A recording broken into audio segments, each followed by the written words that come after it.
Nous sommes le 18 janvier au moment où je tourne cette vidéo. Ça signifie que dans grand maximum 13 jours, on aura enfin le plan de James Gunn et Peter Safran concernant l'univers DC qui sera révélé. Et je fais cette vidéo parce que je pense qu'il ne va pas falloir en attendre beaucoup. Donc activez la cloche si vous voulez être au courant du plan de James Gunn au moment où il va l'annoncer, parce qu'on va être sur le qui-vive et ça va partir là direct en vidéo, bordel. Bonjour à toutes et à tous, on m'appelle Steven. Voilà, vous avez tous un petit peu suivi ce qui s'est passé ces derniers mois. Le Snyderverse devait entre guillemets revenir après la sortie de Black Adam, sauf qu'entre temps, James Gunn, Peter Safran sont arrivés au pouvoir, aux commandes de l'univers, ce qui fait qu'une page se tourne. On ne sait pas vraiment encore comment se dirige cet univers, s'il s'agira plus d'un soft reboot ou d'un reboot. Et ce qui est sûr, c'est que déjà on aura un nouveau Superman, probablement un nouveau Batman. Gal Gadot aussi a l'air mal parti pour reprendre son rôle. Black Adam Johnson, bien qu'il ait laissé entendre qu'il pourrait revenir, ça va vraiment pas être pour de suite. Donc on se pose pas mal de questions. James Gunn a laissé quelques petits indices, on va revenir là-dessus. Mais je vais aussi vous donner mes attentes concernant les projets qui vont être annoncés et aussi ce qu'on peut attendre de James Gunn en tant que grand leader finalement de cet univers. Est-ce qu'il va faire tout capoter ou est-ce qu'au final on va pouvoir se régaler? Donc cet univers DC, ou comme aime l'appeler James Gunn, The DC Bible,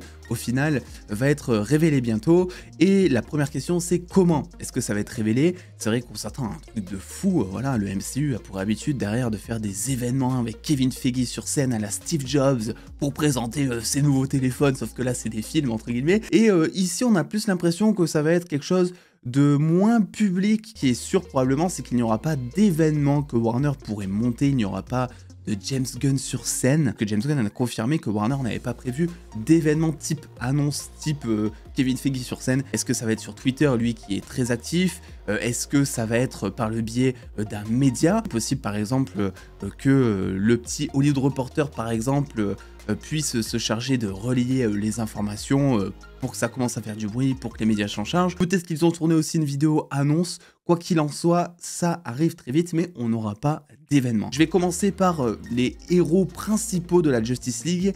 Je ne pense pas qu'ils seront dans le plan.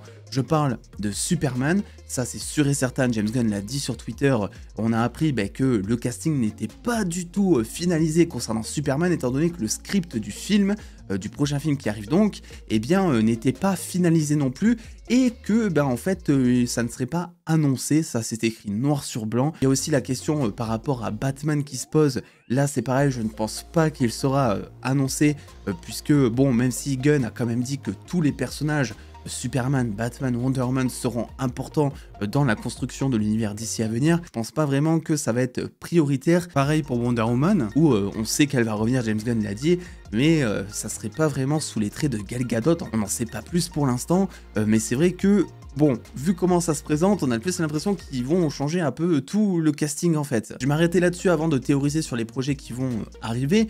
Pour moi, c'est une bonne chose qu'ils n'annoncent pas justement des projets autour de la Trinité comme on aime les appeler, puisque c'est les sujets les plus sensibles au final. Superman, Batman, Wonder Woman, ce sont les trois personnages principaux de Snyder, hein. C'est comme ça qu'on a commencé avec Batman vs Superman notamment. Donc pour moi c'est bien justement de sortir son épingle du jeu en attendant un petit peu pour révéler les personnages les plus importants. Alors je dis ça, mais s'il faut, dans le nouveau plan de DC, il y a beaucoup plus de personnages importants. Et voilà, dans la Justice League, il y a beaucoup plus de personnages. Donc justement, peut-être que James Gunn va vouloir apporter une approche ici qui est beaucoup plus fidèle aux comics, avec une plus grande Justice League. Le problème, c'est que cette Justice League, généralement, elle commence avec Batman, Superman, Wonder Woman, un petit peu les personnages les plus puissants. Donc reste à voir comment ce sera, mais pour moi, c'est une bonne chose, parce qu'en fait, tu peux annoncer les projets les plus hypants, les plus importants. Si derrière, voilà, t'annonces les projets Superman, Batman, Wonder Woman, si derrière que le casting va changer, et en plus, tu sais très bien que ça va être des projets qui vont pas suivre forcément ce que Snyder a fait, c'est sûr et certain que ça va encore faire du bruit sur Twitter pour pas grand chose, on dira. Donc pour moi c'est plus important de se focaliser sur le positif et donc de partir sur autre chose. Et donc ces autres choses, qu'est-ce que ça peut être? Eh bien, on a des petits indices là aussi. La première chose que j'aimerais dire, et ce qui est important de noter, c'est que James Gunn a dit dans un tweet qu'il y aura seulement que quelques projets qui seront annoncés. C'est là où je vous disais que justement, il ne faut pas s'attendre à énormément de choses, d'autant plus que il ne faut pas oublier que cette Bible d'ici, comme il aime l'appeler, c'est pas que les films. James Gunn a déclaré officiellement que le DC Universe, dedans il y aura des films d'animation, des séries, mais aussi des jeux vidéo. Donc, quand il dit je vais annoncer une partie de mon plan d'ici, de ma bible d'ici, probablement qu'il n'y aura pas que des films dedans. Probablement qu'il y aura 2-3 films, je ne sais pas, 2-3 films d'animation, 2-3 séries. On sait par exemple qu'il y a le producteur Greg Berlanti, qui est un petit peu le créateur, le papa de l'Arrowverse, qui a re-signé chez Warner. Donc peut-être qu'ils vont faire autre chose sous la tutelle de Warner, qui vont poursuivre l'Arrowverse, ça serait assez étonnant. Pareil pour les jeux, on sait qu'il y a un jeu Wonder Woman en préparation, mais avec ça, qu'est-ce qui va être canon justement au DC Universe, ça sera peut-être annoncé. Donc voilà, il va pas falloir attendre beaucoup de choses concernant les films, mais on peut quand même s'orienter concernant quelques personnages, notamment Green Lantern. Je pense qu'il va annoncer quelque chose parce que Green Lantern est un sujet qui est sur la table depuis maintenant pas mal de temps. Il va être un film, ensuite ça va être une série. Là on sait pas trop ce que c'est, ça a changé de personnage principal. Donc je pense que Green Lantern, confirmé comme étant là aussi présent dans le nouveau plan de DC, sera présent dans les annonces. Et ça c'est cool parce que ils vont sortir leur épingle du jeu. S'ils font ça, Green Lantern, c'est un personnage qui est ultra demandé depuis un moment en live action, en film. On a ensuite Lobo. Voilà, Lobo. Et James Gunn a publié son image, peut-être qu'il sera interprété par Jason Momoa. On sait en plus qu'il a confirmé que certains projets d'ici seraient un petit peu avec équivalence de l'arc Elseworld des comics d'ici. Donc l'arc Elseworld des comics d'ici, c'est un petit peu une sorte de what if côté Marvel. C'est en gros, tu prends les mêmes personnages mais qui existent dans un autre univers, donc des sortes de variants. Donc c'est possible qu'on se retrouve avec un Jason Momoa qui soit devenu Lobo au final.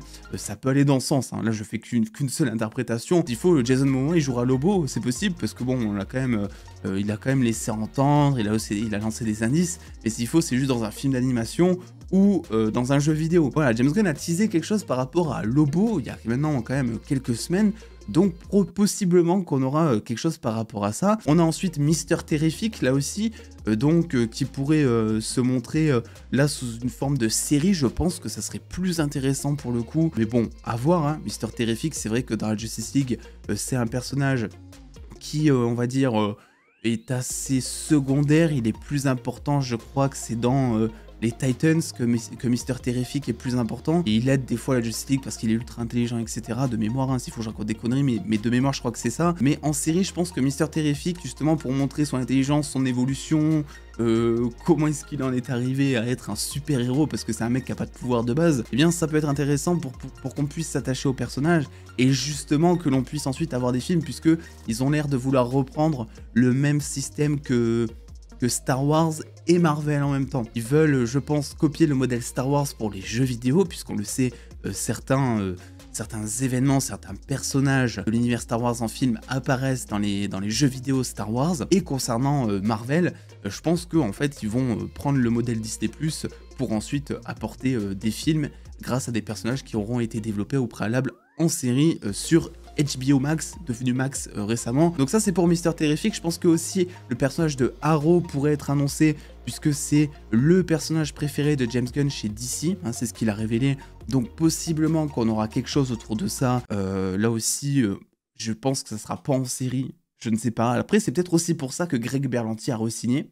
Voilà, puisque Greg Berlanti, c'est le papa justement de Arrow quelque part. Donc peut-être qu'ils ont voulu reprendre la même personne, ce qui serait assez étonnant. Là où James Gunn a l'air d'être beaucoup plus dans une approche de changement.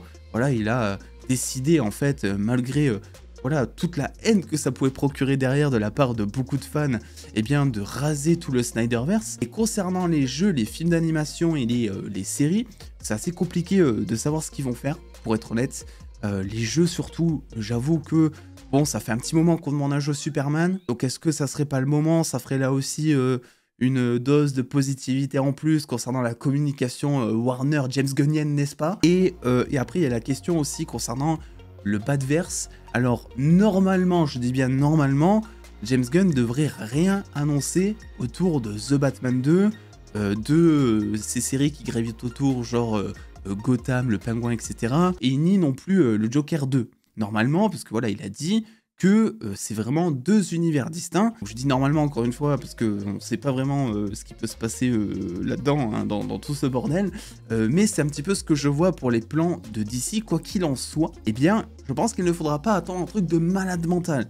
Évidemment, il faudrait aussi qu'il annonce quelque chose par rapport à un crossover, je pense. Je sais pas si ça pourrait être normalement l'event Crisis de chez DC, ça pourrait être intéressant ça. Mais il faut du lourd si tu veux. Il faut pas juste qu'il nous annonce un truc par exemple sur Lobo et Mister Terrific, parce que c'est des personnages qui sont un peu inconnus au bataillon pour le grand public. Et à côté, bah, t'as pas de projet Superman, Batman, Wonder Woman, possiblement. Et il va falloir du coup annoncer quelque chose de très lourd, je pense. Tu vois, un peu à la sauce Avengers de Kevin Feige, quand il nous annonce, j'en sais rien, la série Echo, la série Armor Wars, la série Secret Invasion, des trucs, voilà, que si tu ne lis pas des comics, tu ne sais pas ce que c'est. Mais derrière, eh bien, t'as un gros projet qui est marqué ensuite avec un gros logo où il y a marqué Avengers. Avengers Kang Dynasty, Avengers Secret Wars. Là, tout le monde est hypé, même ceux qui ne connaissent pas les comics. Voilà, eux, ils sont hypés. Je pense qu'il faudra au moins un projet comme ça pour surélever. Moi, j'aimerais bien un petit projet Titans. J'aimerais bien, voilà, un vrai projet Titans. On a la série qui est sur Netflix, qui est en vrai plutôt pas mal. Mais j'aimerais bien un petit projet Titans, ça serait cool. Surtout que souvent dans les comics, les Titans et la Justice League s'allient pour affronter des menaces et tout. Donc ça pourrait être intéressant pour la suite. Je vous laisse à vos spéculations. Qu'est-ce que vous aimeriez dans ce plan, sachant que voilà, on n'aura pas probablement de plan autour de la trinité de Justice League. On verra ce qu'on aura. En tout cas, j'ai très hâte. C'est un petit peu ma grosse attente depuis le mois de début décembre. James Gunn, pour donner vite fait un avis, c'est certes un réalisateur que tout le monde n'aime pas, parce qu'il fait des choses qui sont très colorées avec de l'humour, mais j'ai confiance parce que c'est déjà un fan hardcore des comics d'ici. Voilà, du point de vue personnel, il adore ça. Je veux dire, il a quand même adapté une série sur Peacemaker. C'est un personnage totalement secondaire dans l'univers d'ici, quoi, tu vois. Donc vraiment, pour adapter ça, faut connaître, tu vois, la bibliographie de DC Comics, en fait. Et en plus, c'est vrai que, bon, déjà, il a bossé chez Marvel Studios en tant que réal, donc il sait un petit peu ce que c'est de construire des films, des projets sur plusieurs années, un peu de manière sérielle. Et en plus, il sait ce que c'est que d'avoir carte blanche pour ses films. Et ça, c'est cool. Et c'est là où DC peut sortir son épingle du jeu, c'est que souvent, eh bien, chez Marvel Studios, on a des réalisateurs, mais on s'en fout un petit peu. Moi, quand j'ai un réalisateur qui est annoncé pour, je sais pas, Secret Wars, etc., je suis pas du tout hypé parce que Marvel Studios fonctionne avec le cahier des charges. C'est une commande qui passe à un réalisateur, le réalisateur fait souvent un truc, mais à côté, il n'y a pas vraiment de patte du réalisateur. Il y en a quelques-uns, tu vois, genre Sam Raimi, il y est arrivé à donner sa patte à Doctor Strange 2, malgré ce qu'il avait dit en interview, malgré le fait que Marvel Studios, eh bien, essaie par moment de le censurer, il a réussi voilà, à s'imposer parce qu'il s'appelle Sam Raimi. Mais voilà, James Gunn, lui, a l'habitude d'avoir carte blanche. Il a eu carte blanche pour ses films Gardiens de la Galaxie. Il sait à quel point c'est important pour la créativité, pour avoir un bon film en général. Donc je pense qu'en fait, il va laisser carte blanche au réalisateur qu'il va embaucher. Et donc, ça ne peut être que bien, en fait, pour le meilleur et pour le pire. Voilà, ça va être tout l'un tout l'autre, selon le réalisateur que l'on aura, mais ce sera au moins des projets qui sortiront normalement à chaque fois du lot.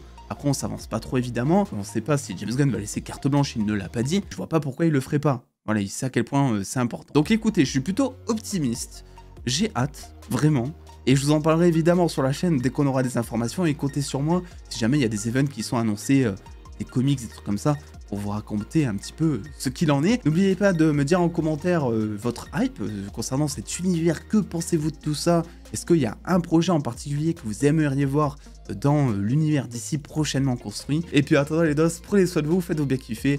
Des bisous les dos.